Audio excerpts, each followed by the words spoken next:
Yeah! Diyan ka na naman, Jello Boy! Ito nga pala si Faith. Tapos si... Mimi. Okay. Sa si... Jay. Kasi yung ate. Ito si Faith. Pasok sa KFC. So hindi kasi siya na sa KFC. So meron kasi tayong tattoo erasure, Mewo. Ngayon na lang ulit ako magpo-promote, pero matagal na to, 2013 pa to. So marami nang natulungang artist din yan. And at the same time, marami na rin tayo natulungan na nakapag-abroad. Dami na yan. Siyempre, natulungan din nila ako kasi nagiging din ako ng income. Marami rin magtanong, saan mo nalaman yung Mewo tattoo erasure?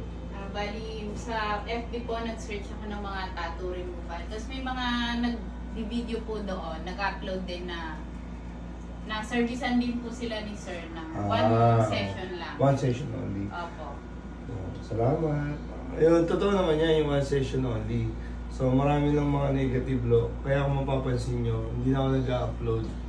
So, may mga nag-upload pa rin ngayon na nagpapasalamat. So, naglaylo tayo sa pag-upload. Pero ngayon, upload tayo ulit. Sa lahat ng gusto mong tattoo erasure, PM lang mo kayo.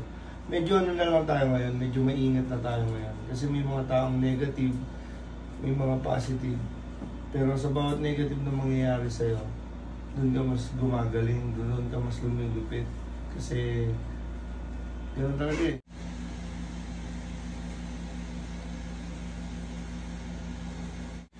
Yeah! Dalawa, alam mo ba, Jello, galing sila sa Santa Ana, Manila, no? So, ang gamit nila ay e-bike. Tapos tinanong ko, paano yung e-bike? Ano yun? Lithium na, boss. Ako, lithium. Paano yung boss? Kuya, i-bike yan ah! Wow, scripted ah.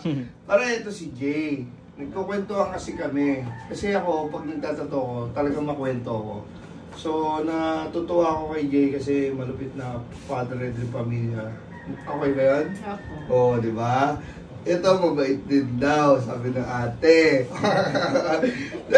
Sa lahat ng natutuwa kasi ako. Gusto ko rin ng e-bike kasi. So, yung e-bike daw ngayon, yung EZ. OZ. Ngayon, biruin mo, from Santa Ana, nakarating na ang Cavite, balikan pa. Ganun katindi. Kasi yung battery nila daw, lithium na, mas magaang, mas matibay, mas mahaba yung nararating. Yung vlogger daw galing La Union, tama? Check nyo sa Biyaheng e-bike. Biyaheng e-bike, biruin mo. Sa lahat ng gusto ng e-bike dyan, PM nyo siya. Nagsiservice din siya. Marami kasi akong na-servicean din na yung asawa na sa abroad. Hindi nila alam, nakatambak ko yung e-bike nila. Hindi nila alam, saan makukuha ng battery? Sino ba magkakabit na hindi ako maloloko? Yung iba kasi mapanlamang eh. Ngayon, PM nyo si Banjay Chris Deo. Banjay Chris. Pinakita mo yung kanina. Ano number mo, pare? 0965-872-1301. Ulitin mo, mas malakas pa rin. 0965-872-1301. Yun. Ang sinasabi ko kasi lagi, isigaw mo sa mundo yung offer mo. Nahiya nga sila eh. Pero sabi ko, sige, promote natin. Kasi, ano yan men eh. Mas magandang, mas maraming makakilala sa'yo. Mas malaki yung network mo. Siyempre, mas malupit, mas mabilis yung pag-angat, no? Yes, May masasabi ko ba, madam? Wala naman. Pero pag sumasakay ka sa e-bike, okay naman, safe naman. Opo, okay naman. Ayun, pang-family. Bili mo, tatlo sila, no? Opo. 1, 2, 1, 2. Hindi, naman. Ayun, PM niyo siya, ha? Sobrang salamat po, ha? Sa lahat ng gusto mong patattoo, may always on the go 24/7. Who's next?